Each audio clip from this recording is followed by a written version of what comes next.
vai procurar uma brecha para estar atacando a gente. Isso ele nunca vai deixar de fazer. Acho que ele só vai deixar de fazer quando Jesus voltar, a gente for arrebatado, aí vai acabar essa história. Mas enquanto a gente estiver aqui, na terra, com corpo de carne, a gente vai ser tentado. Isso não vai ter jeito. E aqui a segunda tentação que Jesus passou mostra o quê? Jesus, na primeira tentação, ele respondeu ao diabo usando a palavra. Nós também podemos usar, devemos usar a palavra para responder ao diabo. Até porque em Efésios está escrito que a palavra é a espada do Espírito. Então a gente tem que usar essa espada para defender das tentações. Só que aí acontece o seguinte: o diabo, como não desiste tão fácil, ele resolve usar a própria palavra para nos atacar. E foi o que ele fez aqui com Jesus. Ele usou um versículo da Escritura para tentar Jesus. E isso acontece muito nas nossas vidas. E o que eu quero utilizar aqui, nessa segunda tentação, é o seguinte: é a palavra de Deus usada como arma para atacar no nosso dia a dia. Tem algumas palavras que o diabo ele consegue distorcer o significado. Ele consegue, quando a gente lê a palavra, ele consegue fazer com que a gente entenda a palavra com um sentido totalmente diferente do que realmente ela é, do que realmente Deus quer passar para nós através dela. Eu separei 3 versículos aqui, só para os irmãos terem uma ideia, que acho que são os versículos que causam mais confusão na cabeça dos crentes. E tem gente na igreja que eu sei que pensa assim. O primeiro versículo, acho que é o versículo mais famoso da Bíblia, que é o versículo João 3, capítulo 3, versículo 16. Todo mundo sabe. Acho que depois só o Tiago que diz, porque Deus amou o mundo de tal maneira que deu seu Filho unigênito para que todo aquele que nele crê não pereça, mas tenha vida eterna. Como que o diabo consegue distorcer isso nas nossas vidas e nos tentar para que a gente peque? Basta você crer em Jesus que você está salvo, você não precisa fazer mais nada. Você crê em Jesus é o suficiente. Se você crê em Jesus, você crê em Jesus, você crê em Jesus, então não precisa mais nada. Você está salvo. Não precisa se preocupar. Mudar de vida, mudar de atitude, deixar de fazer coisas que você gosta de fazer, não precisa. Não precisa de nada disso. Você pode continuar sendo quem você é e está escrito aqui na palavra. É só crer em Jesus que você está salvo. Você vai ter a vida eterna. Não precisa de mais nada. Não precisa fazer mais nada. E tem muita gente que cai nessa. Tem muita gente que ao invés de buscar uma vida de santidade, tem muita gente que ao invés de buscar o Senhor, de estar procurando a presença de Deus, de estar se alimentando da palavra, não, eu aceitei Jesus e está de bom tamanho. Eu não preciso ir na igreja, eu já aceitei Jesus. Eu não preciso até nem na Bíblia, eu já aceitei Jesus, eu estou salvo. Só que a gente sabe que a coisa não é bem assim. E se a gente não estiver atento, se a gente não vigiar e orar como diz a Bíblia, a gente se deixa enganar. A gente lê a palavra e o diabo faz com que a gente entenda a palavra de uma forma totalmente diferente daquilo que ela é. E a gente sabe, João 3,16 não está falando isso. João 3,16 não está dando liberdade para que ninguém continue numa vida de pecado. Não tem nada a ver uma coisa com a outra. Tem mais uma palavra que causa muita confusão na cabeça dos crentes também. Atos capítulo 10, versículo 34, que diz assim: e, abrindo Pedro a boca, disse: reconheço por verdade que Deus não faz acepção de pessoas. Aleluia! E o que o diabo faz quando ele vem tentar a gente para que a gente caia no pecado através desse versículo? Deus não faz acepção de pessoas, não importa quem você é. Até aí é verdade. Mas você não precisa mudar de vida. Não importa se você é ladrão, prostituta, adúltero, não importa se você rouba, não importa o que você faz. Deus não faz acepção de pessoas, continue sendo quem você é e não tem problema nenhum. E se você crê em Jesus, como foi dito antes, você já está salvo, não precisa mudar de vida. Continua sendo quem você é. Para que mudar? Para que você vai deixar de fazer as coisas que você gosta, de ser quem você é até agora? Para quê? Não precisa. Está aqui na palavra, não precisa. Deus não faz acepção de pessoas. Não importa quem você seja, não importa o que você faz, Deus não vai fazer acepção. É outro ledo engano que muita gente, infelizmente, cai. Não é bem assim que a coisa funciona. E para explicar que não é bem assim que as coisas funcionam, está escrito em 2 Coríntios 5,17, que é uma das respostas que a gente pode, inclusive, dar para o diabo quando ele der essas ideias para a cabeça da gente. Em 2 Coríntios, capítulo 5, versículo 17, está escrito assim: assim que, se alguém está em Cristo, nova criatura é. As coisas velhas já passaram, eis que tudo se fez novo. Se você é uma nova criatura, como que você pode permanecer na vida de pecado de novo? Não é verdade? Não é verdade? Como que você vai permanecer numa vida de pecado se você, no momento que aceitou Jesus, você se tornou uma nova criatura? Você é uma nova criatura. Todos nós somos novas criaturas, graças a Deus. Então, se a gente ainda não tiver entendimento suficiente, se a gente não buscar de Deus o entendimento suficiente para ler a palavra, a gente vai deixar com que o diabo entre na nossa mente e nos engane, usando a própria palavra. Aleluia. A gente tem que estar muito, muito, muito atento com relação a isso. Tá? Outra coisa que também diz a Bíblia, e que a gente pode usar como resposta ao diabo, em 1 Coríntios capítulo 10, versículo 23, diz o seguinte: todas as coisas me são lícitas, mas nem todas as coisas convêm. Todas as coisas me são lícitas, mas nem todas as coisas edificam. O que o apóstolo Paulo quis dizer com isso? Tem escrito na Bíblia que tudo posso naquele que me fortalece. Tem gente que confunde o significado desse versículo também. Tá? Mas o que o apóstolo Paulo quis trazer para nós através desse versículo? Nós podemos todas as coisas? Podemos. Mas não é por isso que nós vamos fazer. Nós temos que ter discernimento. Deus deu livre-arbítrio. O que significa livre-arbítrio? Que a gente tem o poder de pensar, pesar os prós e os contras e tomar as nossas próprias decisões. Então, se aqui está escrito que todas as coisas que são lícitas, mas nem todas me convêm, eu não sou obrigado a fazer aquilo que o diabo coloca na minha frente. Se eu vivo uma vida de pecado e eu aceitei a Jesus, não devo continuar. Mas eu tenho a minha escolha também. Só que como é possível, se você aceitou Jesus e se tornou uma criatura, como é possível então permanecer numa vida de pecado? É inconcebível. Não existe isso. Não tem como. Se você realmente aceitou Jesus do fundo do seu coração, essa transformação foi feita e não é possível você permanecer numa vida de pecado.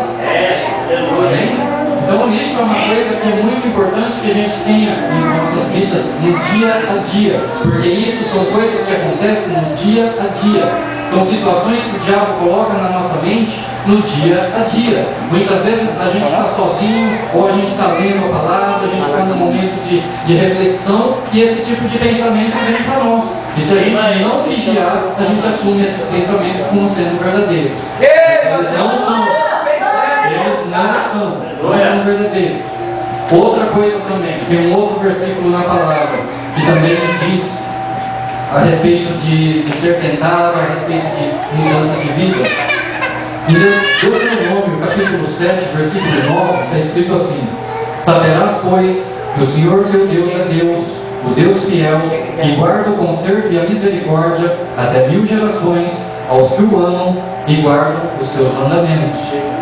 Então, Deus não faz acepção de pessoas, não. Você pode estar do jeito que for, quando você vier a Jesus, aceitar a Jesus, não importa o seu estado, Jesus vai te transformar. Graças a Deus! Só que aqui está escrito em Deuteronômio que Deus é fiel àqueles que guardam os seus mandamentos. É verdade. Então, a partir do momento que nós nos tornamos filhos de Deus, a partir do momento que nós aceitamos a Jesus como nosso Senhor e Salvador, a gente tem que seguir os mandamentos de Deus, para que Deus seja fiel conosco.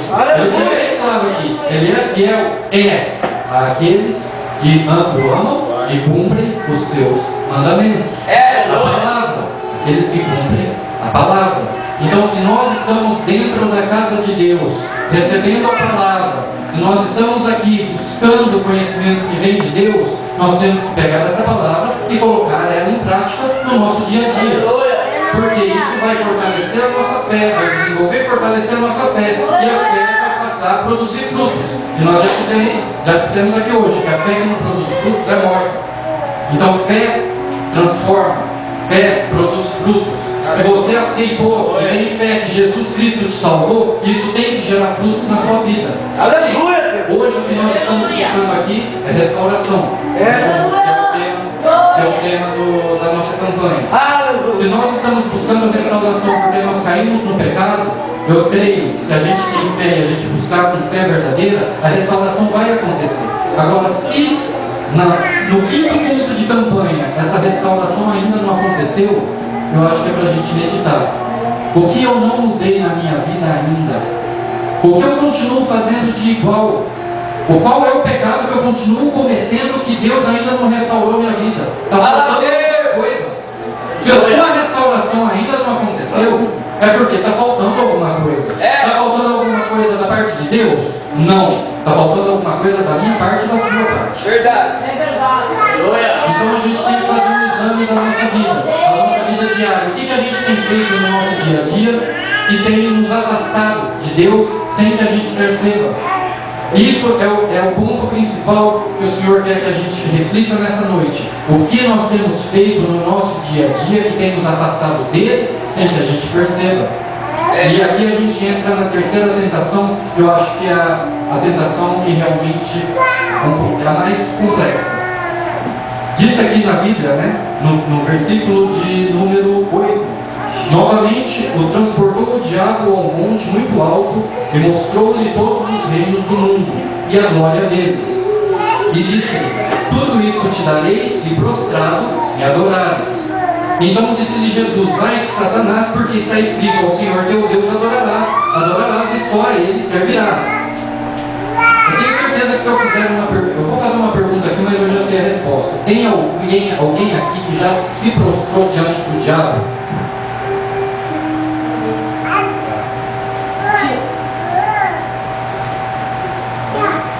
Tem muita gente que já se prostrou diante do diabo e não sabe. Tem muita gente que se prostra todo dia diante do diabo e não sabe. E está num culto de restauração, buscando a restauração, mas não sabe que na verdade, ao invés de estar se prostrando diante de Deus, todos os dias está se prostrando diante do diabo. A terceira tentação que a gente leu aqui no capítulo 4, ela fala sobre a sedução das coisas do mundo. O diabo ele mostrou a Jesus os reinos do mundo. É uma simbologia que nos mostra todas as coisas que o mundo pode nos oferecer. O diabo ofereceu tudo que o mundo podia oferecer, ofereceu a Jesus e disse a Jesus: tudo isso eu te dou se você prostrar e me adorar. E isso acontece todos os dias na nossa vida e muitas vezes a gente não percebe. Muitas vezes a gente não percebe. Por exemplo, às vezes a gente está em casa assistindo televisão, tem os irmãos que gostam de futebol, estão assistindo um jogo de futebol, e o Espírito Santo, educado como ele é, sutil como ele é, às vezes ele chega e tal, a gente lê a Bíblia. E aí você pensa, ler Bíblia, mas está bem na partida final do Campeonato Brasileiro? Não, eu vou ler Bíblia agora, deixa para ler isso depois. Não, agora não. Deixa eu ver aqui que ela foi pênalti ali agora, quero ver se o cara vai acertar ou não vai acertar. Quando você pensa dessa maneira, meu irmão, você acabou de se prostrar diante do diabo. Por quê? Porque a tentação da televisão, de um jogo de futebol, de uma coisa terrena, falou mais alto do que o Espírito Santo, e você se deixou levar por ela. E não é só essa situação, tem várias outras situações que acontecem no nosso dia a dia. O sinal está vermelho, mas se eu acelerar um pouco, está quase vermelho, está no amarelo, mas se eu acelerar um pouquinho eu consigo passar, não tem problema. Passa no vermelho mesmo, não, rapidinho, sai jogo, não tem problema, a polícia não viu mesmo. A polícia não viu. Você está preocupado se a polícia vai ver? Você não se preocupa com o que Deus está vendo? Você passa o sinal vermelho, você respeita a regra de trânsito, você comete misericórdia. Nem vou falar outras coisas, mas você não está preocupado se tem alguém olhando, mas não se preocupa se Deus está olhando. Olha aí! Quando você faz isso, você também está se prostrando diante do diabo e você às vezes nem está percebendo. Atendeu o telefone falando enquanto está dirigindo, se prostrou diante do diabo também. Por quê? Porque está na lei de trânsito que isso é proibido. Se a polícia te pegar, você leva uma multa.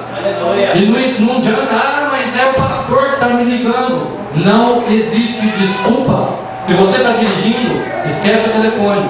Ou então você põe aquele fone e você pode atender sem ter que pegar o telefone. Ou você então manda uma mensagem de voz. Ou se você sabe que o obreiro está fazendo o soguete uma pessoa, sabe que ele está dirigindo, então não liga para ele. Vai fazer o cara pecar? Às vezes tem gente também, a gente faz a pessoa pecar sem a gente nem perceber. A gente sabe que a pessoa está num momento em que ela não pode fazer aquilo, a gente faz a pessoa fazer. É um momento que a gente está se prostrando diante do diabo também. E a gente nem percebe. Tem muita situação, muitas muitas situações que acontecem no nosso dia a dia que a gente não percebe.